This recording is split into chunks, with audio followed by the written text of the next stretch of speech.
Fala pessoal, seja muito bem-vindo à nossa primeira aula da nossa escola bíblica e que você possa tirar esse tempo para estudar, para conhecer um pouco mais da palavra de Deus e também para que você possa amadurecer na sua caminhada de fé, no seu conhecimento e também no seu relacionamento com Jesus. Então, essa é a nossa primeira aula.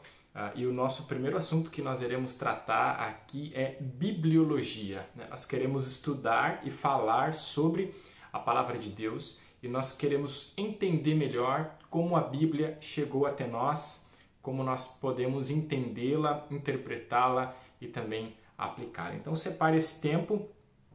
Você pode pegar algum material para fazer anotação. Eu não sei se você está com os fones de ouvido fazendo uma outra tarefa. Você pode também, mas se possível, seria interessante você sentar, prestar atenção, fazer algumas anotações para você memorizar algumas partes e algumas áreas. Então nós queremos começar falando hoje sobre bibliologia, né? E nesses 4 próximos vídeos, esse é o primeiro dos 4 primeiros vídeos, né? Onde nós queremos entender um pouco sobre como Deus se revela a nós. E esse é o título dessa primeira aula, né? Como Deus se revela a nós. Em primeiro lugar, nós queremos destacar que existem 2 formas que Deus se revela a nós, e os termos teológicos que nós usamos é revelação geral e revelação especial. A diferença desses 2 termos é na forma com que Deus age. Na revelação geral, nós queremos dizer que Deus está agindo através da natureza e dos elementos criados, da criação de Deus.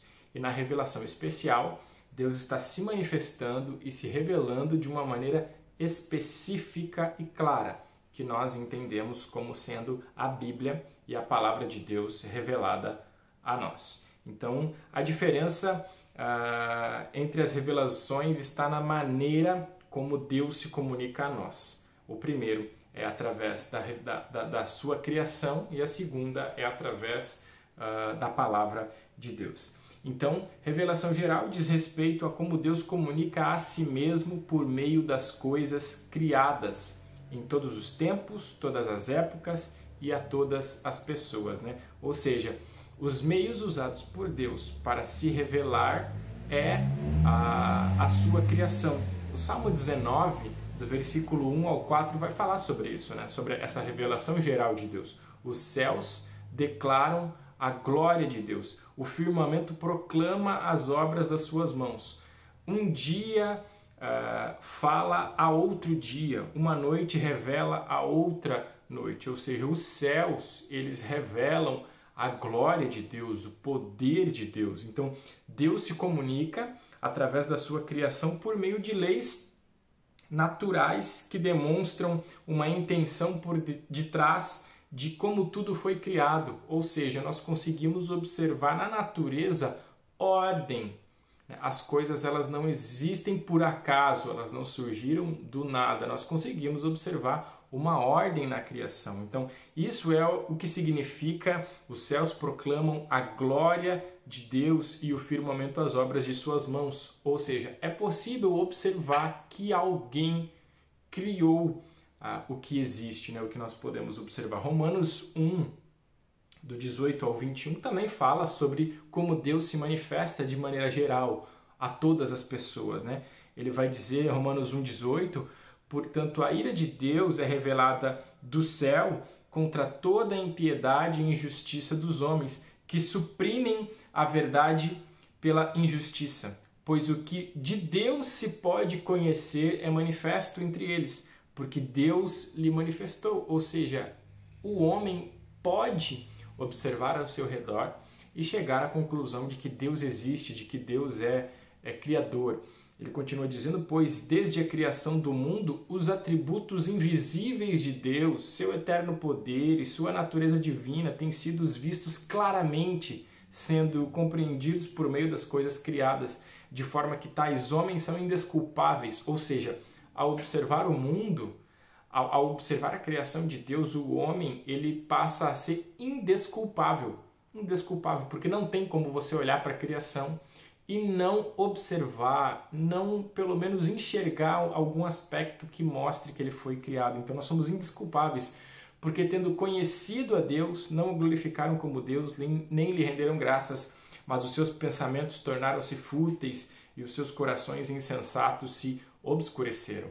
Ou seja, quando todos nós estivermos diante de Deus, ninguém vai poder dizer eu não sabia que existia um Criador, porque todos conseguem observar isso, né? Então, quando Deus criou todas as coisas, Ele revelou sua glória através da criação, não apenas na natureza, mas também no homem, né? Ele deixa as suas digitais em nós. Quando Deus cria o homem, quando Ele cria a humanidade, né, Ele a cria à sua imagem e semelhança, ou seja, nós somos parecidos com Deus, né? Na nossa essência, na nossa composição como ser humano, a nossa forma de pensar, de agir, ela lembra a Deus porque nós somos criados à sua imagem e semelhança. Então, ao olhar para o homem, ao olhar para si mesmo, ele consegue evidenciar que existe um Criador por trás de todas as coisas. Então, através da revelação geral, nós podemos evidenciar a existência de um Criador. Isso é revelação geral. Deus se revela através da sua criação. Então, a teologia natural é empregada para demonstrar a existência de Deus e para deduzir algo sobre seus atributos a partir das observações dos fatos e evidências na criação. Ela não se apoia na revelação especial, ou seja, nós não precisamos da Bíblia para dizer que Deus existe, porque a própria natureza já fala dela mesma, né? Mas ela exclusivamente consegue ser observada através da revelação geral, né? Ela parte das crenças comuns sobre o mundo e do senso comum, formulando argumentos que conduzem à compreensão de Deus. Ou seja, uma pessoa que estuda a natureza, ela vai chegar em algum momento em que ela vai se questionar: caramba, tudo isso é tão organizado, é tudo no seu devido lugar. Se o mundo tivesse, se o nosso planeta tivesse um pouco mais para trás, seria muito mais frio, não existiria vida. Se fosse um pouco mais para frente, seria muito quente, não existiria vida. Se a forma com que tudo se organizou fosse diferente também, ou seja, são milhões e milhões e milhares de probabilidades e nós somos exatamente como nós deveríamos ser para existir. Ou seja, não existe... Existe um cientista, inclusive ele é ateu, Sérgio Sacani é o nome dele, e ele mesmo diz, olha, ele é ateu e ele diz o seguinte, que não existe vida em outro lugar. Ele fala assim, eu não acredito que exista vida em outro lugar, que só existe vida inteligente aqui na Terra. Por quê? Ele conclui, ele mesmo diz que ao observar o universo você não consegue encontrar ali todos os elementos necessários. É só aqui que tem vida, e isso veio de um ateu. Ou seja, o local onde nós vivemos é o único propício à vida, e nós entendemos isso porque nós entendemos que Deus o criou assim.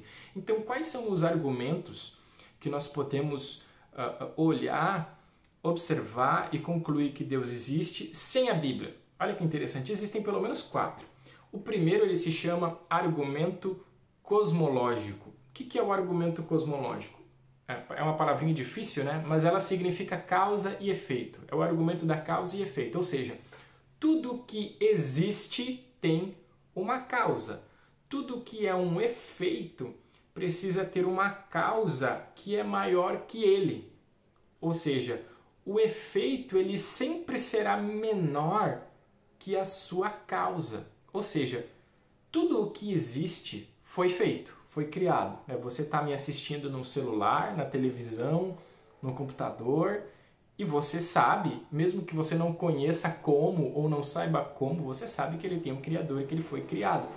Se você olhar para o mundo que existe e retroceder todas as coisas, e retroceder o tempo até chegar um momento em que não existia nada, ali onde nada existia, precisa ter um criador, precisa ter uma causa. Qual é a causa? Nós cremos que a causa é Deus. Então, a prova cosmológica argumenta que tudo na existência humana tem uma causa. Retrocedendo nessas causas, encontramos a necessidade de uma causa não causada. Segundo esse argumento, só pode ser Deus. Tomás de Aquino sustenta que é possível chegar a essa conclusão apenas com a experiência humana e lógica. Então, se você retroceder todas as coisas, a própria ciência vai dizer que nada pode vir do nada. Precisa existir uma causa. Ou seja, nós podemos, a partir de um argumento científico, dizer que, inclusive, esse é um argumento da abiogênese, né? O que é a abiogênese? A vida só provém da vida, né? Uma não-vida não pode criar uma vida. E o nada, nada produz. Ou seja, nós precisamos de uma causa não causada, uma causa eterna. Ou seja, alguma coisa precisa sempre existir para que então, ou seja, algo que está fora do tempo, fora da matéria, né? E essa primeira causa, essa causa eterna, então, é Deus. Ou seja, o que é o argumento cosmológico? É o argumento de causa e efeito. Tudo que existe precisa de uma causa. O universo e o planeta Terra existem, então ele tem uma causa. E a opção mais plausível é que essa causa seja Deus. O segundo ponto é o argumento teleológico. O que é o argumento teleológico? É o argumento o primeiro foi de causa e efeito, né? Mas o teleológico ele é de propósito. O argumento teológico fala de propósito. Ao observar a criação, nós observamos que tudo tem um propósito específico. Nada existe à toa. Nada existe à toa. Inclusive nós, seres humanos, nós fazemos coisas que são necessárias, né? Tudo tem um propósito. Você vê um carro, ele tem um propósito. Você vê um chinelo, ele tem um propósito. Você vê um parafuso, ele tem um propósito. Mas não é apenas nas coisas que nós criamos, na própria natureza. Uma abelha tem um propósito, a matéria tem um propósito, tudo tem um propósito específico, então nós conseguimos observar propósito nessa criação. Então, a prova teleológica argumenta que, ao observarmos o universo e toda a criação, é evidente a presença de um propósito ou ordem coerente em todas as coisas. Essa aparente finalidade não pode ser vista como acidental, assim como a complexidade e a funcionalidade de um relógio nos leva a inferir a existência de um relojoeiro. O argumento teleológico sugere que a existência de um universo planejado indica a existência de um Deus inteligente que o criou com este propósito. Essa prova se baseia na teologia causal e uma extensão do argumento cosmológico anterior. Então, tudo que existe tem um propósito. Tudo que foi criado, tudo que é material no planeta Terra tem um propósito específico. E se tem um propósito, é porque ele foi criado com propósito. Quando você olha um barco na água, você conclui que ele foi criado para aquilo. Quando nós olhamos o planeta Terra e como ele funciona, a chuva, o tempo, o clima, os animais, todos eles são organizados, são harmônicos, né? Nós cremos que Deus organizou dessa forma, né? Nós entendemos que a lógica é que as coisas tendem a se desarrumar, ou seja, você arruma o seu quarto e ele vai se desarrumando. E nunca ele está desarrumado e do nada, com o tempo, ele vai se arrumando, né? O ateísmo ensina exatamente isso, que no começo era tudo uma bagunça e aí ele foi se organizando sozinho e nós estamos hoje aqui. Não. Ou seja, a tendência natural é que algo está organizado e vai se desorganizando. Não desorganizado e daí ele vai organizando, né? Isso é contra a lógica. Então nós cremos que Deus fez todas as coisas e fez todas as coisas com propósito. O terceiro argumento em favor da existência de Deus é o argumento moral. O que é o argumento moral? O argumento moral diz que existem propósitos morais absolutos, ou seja, existe para nós seres humanos um senso interior de certo ou errado. Existe um senso de certo e errado em nós que não existe, por exemplo, nos animais.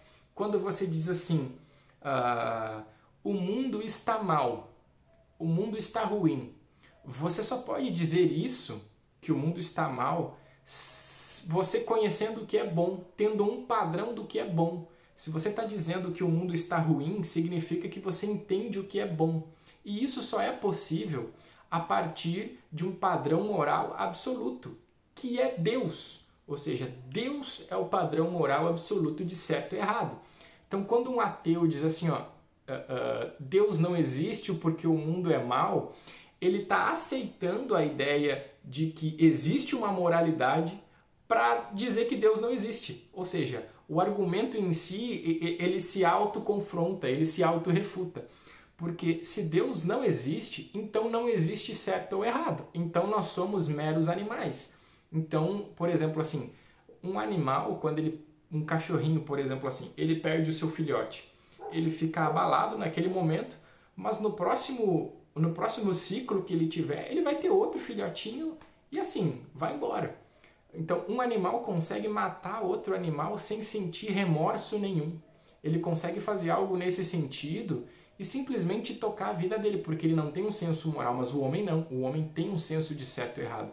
Mesmo, por exemplo, se você chegar numa tribo indígena distante, que nunca teve contato com ninguém, mesmo que eles sejam assim, assassinos, vai ter ali um senso de certo e errado. Assassinar é errado para eles. Eles vão matar os invasores, mas entre eles não. Não existe nenhuma cultura que prosperou dizendo que roubar é certo. Não. Ou seja, todos nós a gente tem culturas diferentes, mas o senso de vida, de moral, de certo e errado, está presente em todos os seres humanos. Isso só é possível através de um padrão moral absoluto que é Deus. Se Deus não existe certo e errado, né? Então, esse argumento ele baseia-se na distinção entre seres humanos e animais. Enquanto a natureza ao nosso redor é amoral, isto é, sem nenhuma consideração pela moralidade, o ser humano intrinsecamente apresenta uma sede de moralidade, de justiça que não consegue ignorar. O argumento antropológico, né, que é o argumento moral, ao observar a noção de certo ou errado, justo e injusto na consciência humana, sugere que esse instinto aponta uma fonte externa que deve definir todas as verdades morais. Essa fonte externa seria como um legislador que determina o que é justo. E este só poderia ser Deus. Então, esse é o nosso terceiro argumento, né? E por último, nós temos então o argumento ontológico. O que é o argumento ontológico? Se você consegue imaginar um ser mais poderoso, que é todo-poderoso, onisciente e todo amoroso, esse é o ser mais poderoso que você consegue imaginar, então ele deve existir e deve ser verdadeiro, porque você não consegue imaginar um ser mais poderoso e mais sábio que ele. Então, ele deve existir porque não existe outra coisa mais poderosa que ele, ou seja, é o argumento do ser de Deus, né? O argumento ontológico. O argumento ontológico parte do princípio de que Deus é o maior ser concebível pela mente humana. Sendo o maior ser concebível, se ele não existe, mas pudesse ter o atributo da existência, ele seria ainda maior. Logo, um Deus que não existe não poderia ser o maior pensamento concebível. Portanto, por definição, se nossa mente consegue definir um ser que é maior de todos, mas ele só seria o maior se realmente existisse na realidade, logicamente é necessário que Deus exista. Este é o cerne do argumento ontológico, que é o argumento do ser de Deus, né? Deus existe em si mesmo. Então esses são os 4 argumentos fora da Bíblia, ou seja, a partir da filosofia, a partir da observação, que nós podemos chegar então à conclusão de que Deus existe. E eles são observáveis através da revelação geral, ou seja, nós não precisamos da Bíblia para entender e crer que Deus existe. Então é importante lembrar que a revelação geral não é suficiente para a salvação, porque nós precisamos crer em Cristo para ser salvo. Nós podemos, no máximo, entender que Deus existe e buscá-lo, mas ele não é suficiente para a salvação. O que nos leva à salvação é crer em Jesus Cristo. Isso só é possível através da revelação especial, ou seja, através das Escrituras. Porém, a rejeição da revelação geral também serve para estabelecer a justiça na condenação.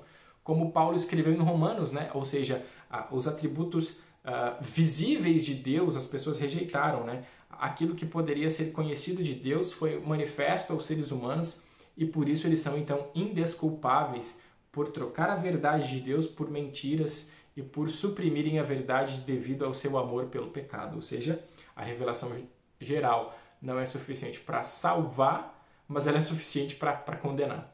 Portanto, a revelação geral nos mostra a realidade sobre cada um de nós fora da graça de Deus e nos coloca diante da responsabilidade de conhecer e responder a verdade que nos é revelada. Então, algumas considerações finais aqui sobre isso, né? Em primeiro lugar, a revelação geral nos lembra que Deus se revelou na criação.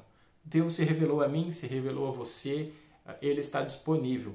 Isso significa que todas as circunstâncias, ou melhor, isso significa que em todas as circunstâncias há uma base para a pregação do Evangelho e uma possibilidade de comunicação, pois cada pessoa foi exposta à revelação de quem Deus é. Não dependemos apenas de nossa capacidade intelectual, mas confiamos na ação de Deus, tanto na revelação geral quanto na revelação especial. Isso significa o seguinte, que você pode pregar para todas as pessoas, porque todas as pessoas têm acesso à revelação geral. Você pode olhar um pôr do sol e dizer assim, Deus criou o pôr do sol. Você pode olhar para o nascimento de uma criança e dizer, Deus existe. Você pode encontrar uma ponte de conexão em todas as áreas da sua vida, porque Deus se revela a todas as pessoas de maneira geral. Então, quando pregamos o Evangelho, é Deus quem estabelece o fundamento para a mensagem, para que a mensagem alcance o coração das pessoas. E Ele trabalha ativamente para se revelar a elas. Então, a ideia de revelação geral nos lembra que não há ninguém fora do alcance de Deus. Ele se revela a todos e isso nos leva a reconhecer sua presença em todos os lugares. E ao olharmos para a revelação geral, devemos aumentar nossa percepção da presença de Deus e nossa fé no que Ele pode fazer. Isso nos capacita a ser instrumentos em suas mãos para que outros possam ver sua verdade e sua glória, seja através da pregação do Evangelho, seja em nosso testemunho em ambientes não cristãos. Deus está presente e se revelando, e podemos ser usados por Ele para abrir os olhos das pessoas para a sua verdade. Então, é assim que Deus se revela ao ser humano. Ele se revela de duas formas, e hoje nós vimos aqui a revelação geral. Deus se revela na sua criação, e Ele pode ser observável através da nossa mente, através da nossa lógica, sem a Bíblia. É claro que nós precisamos da Bíblia para conhecer a Deus, mas nós já podemos evidenciá-lo através da criação. Perguntas para nós finalizarmos. Anote essas respostas para compartilhar depois com os nossos irmãos. Primeira pergunta, qual a diferença de revelação geral e revelação especial? Anota aí o que você acha. Segunda pergunta, as pessoas podem conhecer algo sobre Deus sem ler a Bíblia? Explique. Como que uma pessoa pode conhecer algo sobre Deus sem ler a Bíblia? Explica aí pra gente através do texto aí que você vai escrever. E terceiro, é possível pregar o Evangelho através da revelação geral? Cite um exemplo. É possível anunciar o Evangelho sem usar a Bíblia? Sem usar o texto? Explica aí pra gente o que você pode, o que você entendeu. Nós encerramos então a nossa primeira aula sobre bibliologia e nós falamos hoje sobre revelação geral. Faça a tarefa de casa, assista o vídeo, compartilhe com outros irmãos e outras pessoas para que eles possam estudar junto com a gente. Amém? Que Deus te abençoe e te guarde. Tenha aí um bom dia ou uma boa noite e até a próxima aula, se Deus quiser. Que Deus te abençoe e até mais.